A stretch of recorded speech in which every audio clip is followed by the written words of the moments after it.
حضرت قاسم ابن حسن کی شہادت ان عظیم مصیبتوں میں سے ایک ہے کہ جو روز عاشورہ اہل بیت رسول پر ڈھائی گئیں۔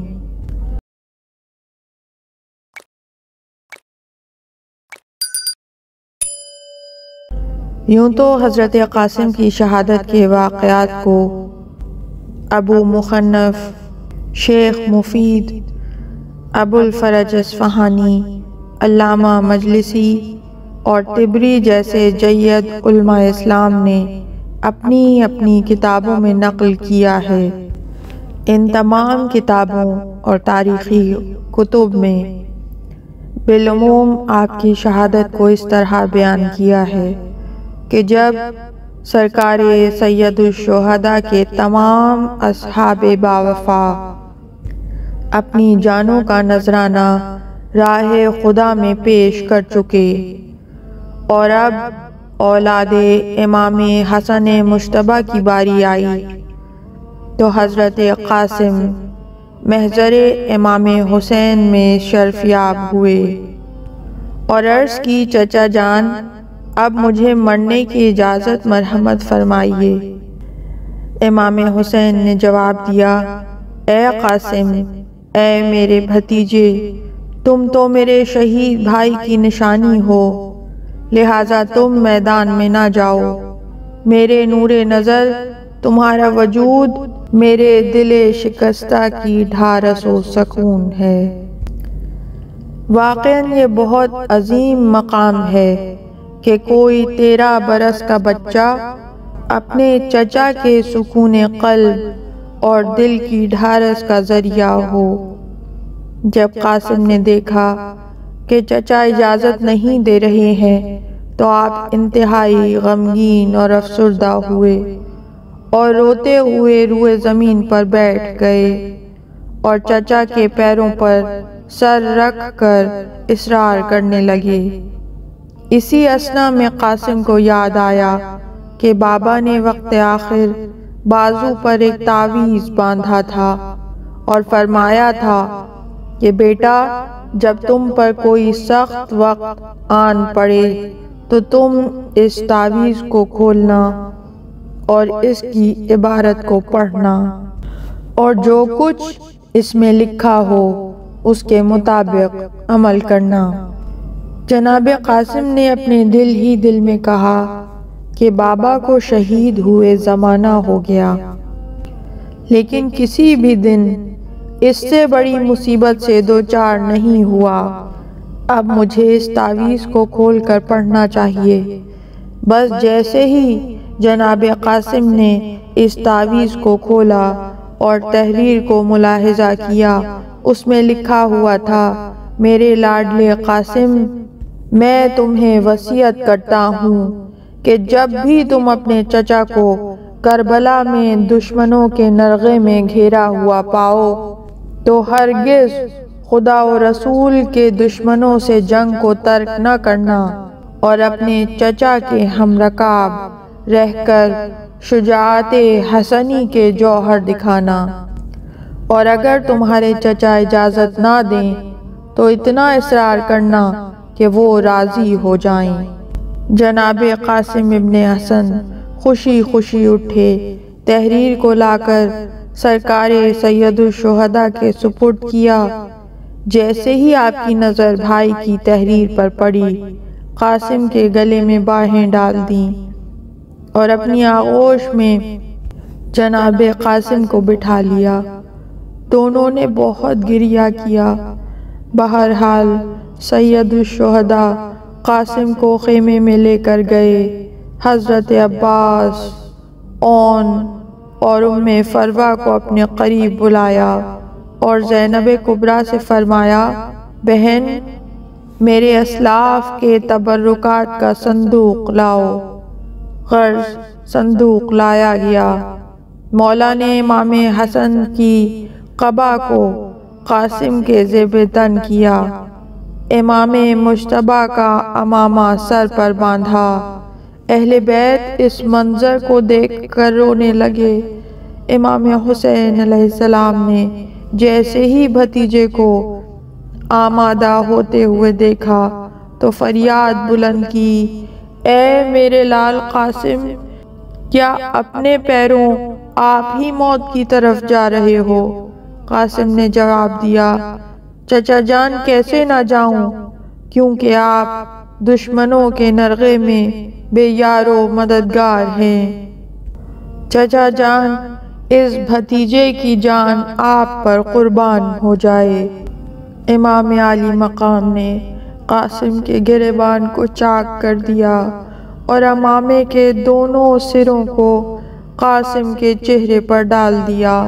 اس طرح اپنے بھتیجے کو رخصت کیا تاکہ دشمنوں کی نظر بد سے بھی محفوظ رہیں اور گرمی آفتاب سے بھی امان میں رہیں۔ حضرت امام زین العابدین علیہ السلام سے روایت ہے کہ جب سرکار سید الشہداء نے شب عاشور تمام شہداء کے نام اور جنت میں ان کے مقام کے بارے میں بیان فرمانا شروع کیا اور محضر نامے کو کھولا اور فرمایا کہ کل صبح زین العابدین کے علاوہ سب شہید ہوں گے، تو قاسم ابن حسن نے اس خوف سے کہ وہ کم سن ہیں، کہیں شہداء کی فہرست میں ان کا نام نہ ہو، عرض کی، چچا جان میں کن افراد کے ہمراہ شہید ہوں گا؟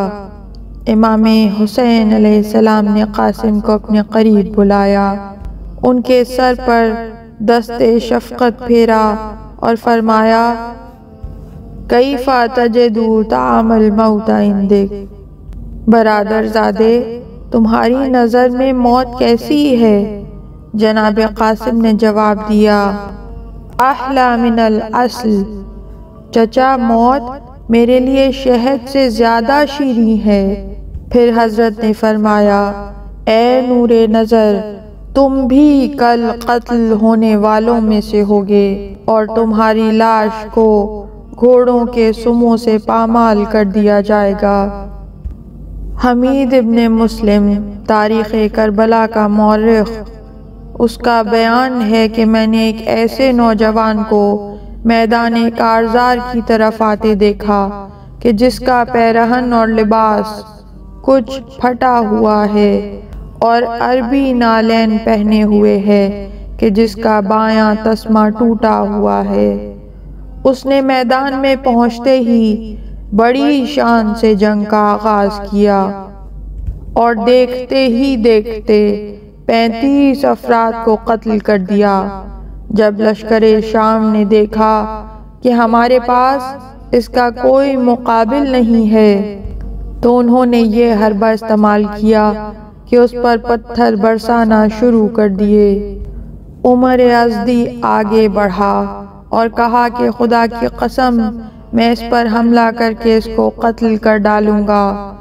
جنگ کی اس افراتفری میں اس موقع کو غنیمت پا کر آپ کے فرق اقدس پر ایک زوردار وار کیا جس کے سبب سر دو نیم ہو گیا، سر دو ٹکڑے ہو گیا۔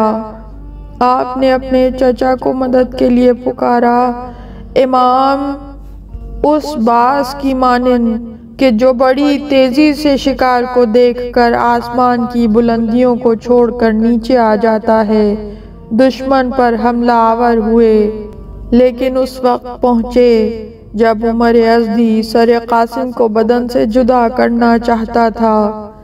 امام حسین علیہ السلام نے شمشیر سے ایسا وار کیا کہ اس کا ہاتھ کٹ کر اس کے بدن سے جدا ہو گیا۔ اس نے اپنے قبیلے والوں کو مدد کے لیے پکارا، انہوں نے آ کر امام پر حملہ کر دیا۔ اس طرح ایک بار پھر ایک شدید جنگ کا آغاز ہو گیا۔ اب جیسے ہی ادھر کے گھوڑے ادھر، ادھر کے گھوڑے ادھر ہوئے، قاسم کا جسم نازنین گھوڑوں کی ٹاپوں سے پامال ہو گیا۔ جب کچھ دیر کے بعد جنگ رکی، امام بھتیجے کے سرہانے پہنچے، عجیب منظر دیکھا۔ قاسم زمین پر ایڑیاں رگڑ رہے ہیں اور جان نکلنا چاہتی ہے۔ مولا رو کر بین کرنے لگے، اے میرے لال قاسم، میرے لیے بڑے دکھ کی بات ہے کہ تو نے مجھے مدد کے لیے پکارا اور میں اس وقت پر آ نہ سکا اور تمہاری مدد نہ کر سکا۔ اب فاطمہ کا لال لاش اٹھانا چاہتا ہے۔ قاسم کے سینے کو اپنے سینے سے لگا کر اٹھایا۔ پامالیے سمے اسپا کے سبب پیر زمین پر خط دے رہے تھے۔ حضرت نے لاش کو لا کر اکبر کی لاش کے برابر رکھ دیا۔ ایک بار پھر اہل بیت کرام پر ایک کوہرام بپا ہو گیا۔ رسول زادیاں اور تمام اہل حرم گریہ و بکا کرتے ہوئے قاسم کے پامال شدہ لاشے پر آئے۔ سب سے آگے مادر قاسم ام فروہ تھیں، کہتی جاتی تھیں، مجھے راستہ دکھاؤ، مجھے کچھ سجھائی نہیں دیتا۔ انا للہ و انا الیہ راجعون، رضا بقضائہ و تسلیما لامرہ۔ اس طرح کی مزید تحقیقی، علمی اور تاریخی ویڈیوز دیکھنے کے لیے چینل کو سبسکرائب کیجیے اور بیل آئیکن پہ کلک کیجیے۔ ویڈیو کو لائک کریں اور کامنٹس کے ذریعے بتائیے کہ آپ کو ویڈیو کیسی لگی۔ اگلی ویڈیو تک کے لیے خدا نگہدار۔